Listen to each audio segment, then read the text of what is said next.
Hi everyone, my name is Zhao Xiaofei and I'm a teacher at Lanzhou Petrochemical University and I'm also currently pursuing my PhD at Lanzhou Jiaotong University. Today I will be presenting our work on assessing the accuracy of two prominent quantum algorithms, the Variational Quantum Eigensolver or VQE and the quantum phase estimation QPE for calculating the ground state energy of, of the hydrogen molecule. This work was done in collaboration with Wang and our affiliations are listed here on the slide. Accurately predicting the properties of molecules is fundamental to many scientific disciplines, including chemistry, materials science, and biology. These predictions underpin our understanding of key phenomena such as reaction rates, molecular stability, and spectroscopic properties. However, classical computational methods for tackling these problems face a significant hurdle. Their computational cost scales exponentially with the size of the molecular system. This makes accurate calculations for even moderately sized molecules intractable. Quantum computing offers a promising new paradigm to overcome these limitations by harnessing the principles of quantum mechanics. We can simulate molecular systems in a fundamentally different way.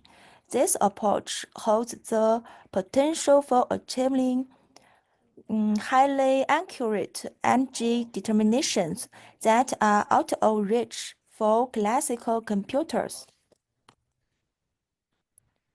And in this study, we focus on two of the most promising quantum algorithms for tackling molecular energy calculations, VQE and QPE. VQE is a hybrid quantum classical algorithm. It uses a parameterized quantum circuit known as an Ansatz and relies on classical optimization to find the lowest energy state. QPE, on the other hand, is a purely quantum algorithm that directly estimates the eigenvalues or energies of a quantum system using the quantum Fourier transform. Our primary goal is to analyze and compare the accuracy of these two algorithms, specifically for the hydrogen molecule H2. We choose the hydrogen molecule as our test bed for several reasons. Firstly, it's the simplest neutron molecule, making it a manageable system for initial investigations. Secondly, there are well-established theoretical values for its ground state energy, providing a benchmark for comparison. Our specific objectives are to compare the accuracy of VQE and QPE, analyze the factors contributing to any differences in their performance, such as the enzyme's choice in VQE and the initial state in QPE, and ultimately understand the inherent strengths and weaknesses of each algorithm.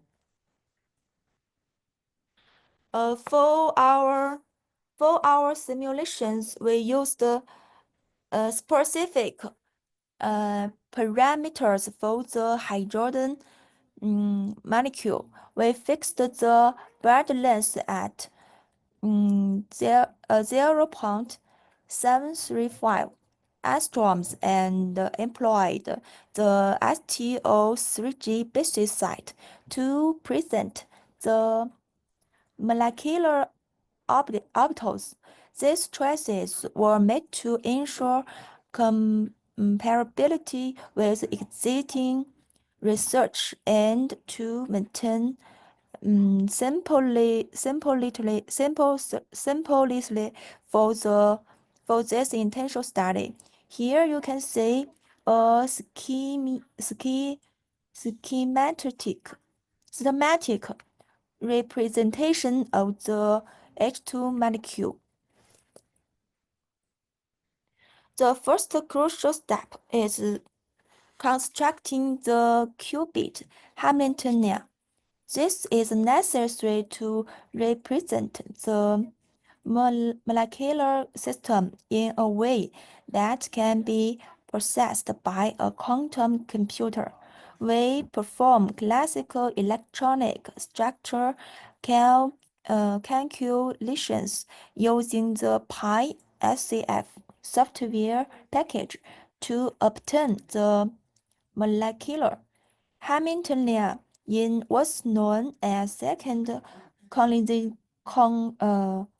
condensation. This equation represents the Hamiltonian we used.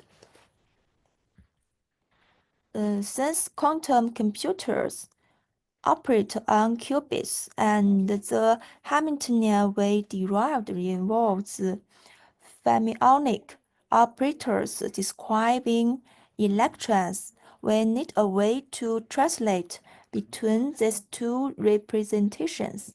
The Jordan-Wiener transformation provides this crucial mapping, allowing us to express the fermionic operators in terms of Pauli strings, which are directly implementable on a quantum computer.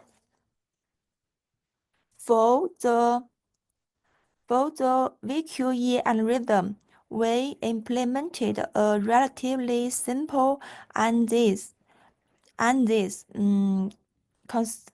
consisting of single qubit Rx rotations followed by a linear chain of CNOT gates. The Rx rotation applied to each qubit is defined by this equation. The CNOT gates introduce entanglement between the qubits, which is necessary to capture the correlations between electrons. This diagram illustrates the structure of our VQE Ansatz circuit. And in QPE, the initial state plays a very important role in determining the accuracy of the algorithm. We choose to use the Hartree Fock states as our initial state. This is a good approximation for the ground state of H due to its relatively simple electronic structure and minimal electron correlation. To implement the controlled time evolution, a key component of QPE, we use the first order Trantor-Suzuki decomposition. This equation, and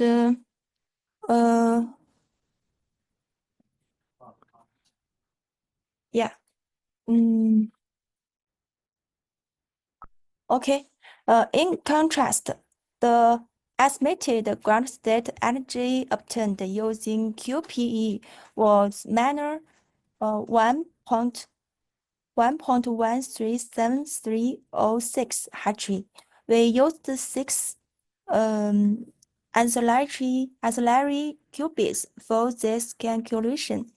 This result shows a very close agreement with the theoretical ground state energy, indicating the potential of QPE for highly accurate calculations.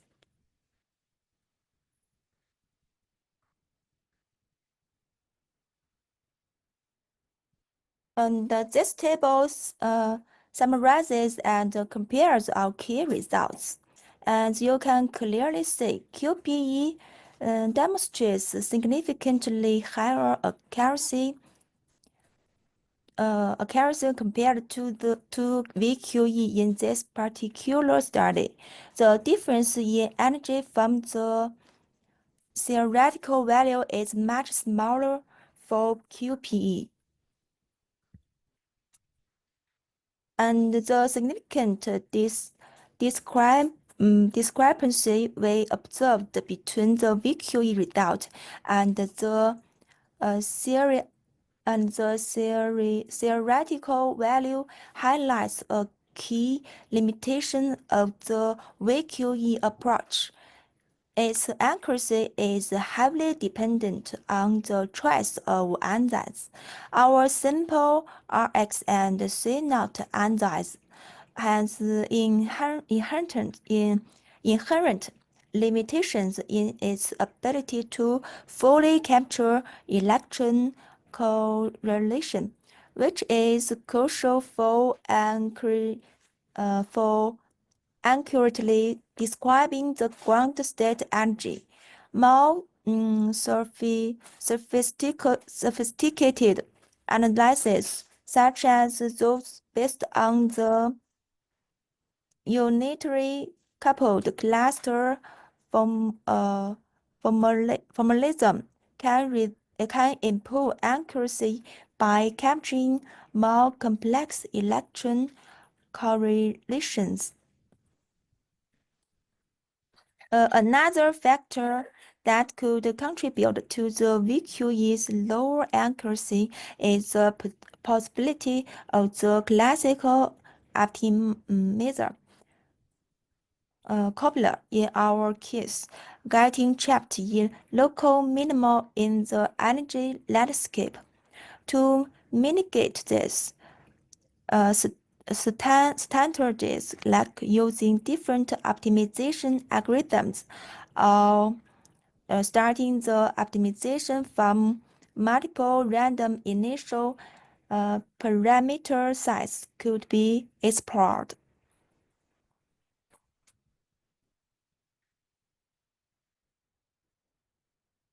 The QPE algorithm under these idealized simulation conditions demonstrates remarkable accuracy. This highlights a key advantage of QPE. It's less susceptible to the limitations in wave function representation that affect VQE. The accuracy of QPE relies heavily on having a good initial state.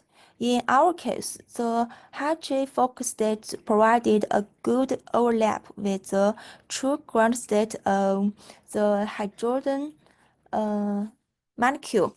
This substantial overlap is necessary for the QPE algorithm to accurately estimate the ground state energy. Comparing the two algorithms, we see a clear trade-off. QPE offers a higher accuracy, at least under ideal conditions, but it comes with higher resource requirements, needing more qubits and deeper circuits. It's also more susceptible to noise, VQE, on the other hand, is less demanding in terms of quantum resources, but its accuracy is strongly dependent on the choice of ansatz. In conclusion, our key findings are that QPE achieved high accuracy for the hydrogen molecule energy calculation under idealized conditions. However, VQE using a simple ansatz showed limitations in accuracy. This highlights the fundamental trade-off between accuracy and the resource requirements for these two algorithms. Crucially, ansatz selection is paramount for VQE and developing noise resilient noise-resilient implementations is essential for realizing the full potential of QPE on real-world quantum hardware. These findings have implications for how we choose quantum algorithms for molecular energy calculations, emphasizing the need to tailor our approach to the specific molecule and the available quantum resources. Future research should focus on developing more sophisticated VQE ansatz, exploring advanced classical optimization techniques for VQE, addressing the challenges in implementing controlled time evolution for QPE, and investigating quantum error correction methods to make QPE more robust to noise. Okay, thank you for your time and attention. My English listening and speaking skills are not very good. So if you have any questions, feel free to email me. I would be happy to reply to you. My contact information is on the slide. Okay, thank you for your listening.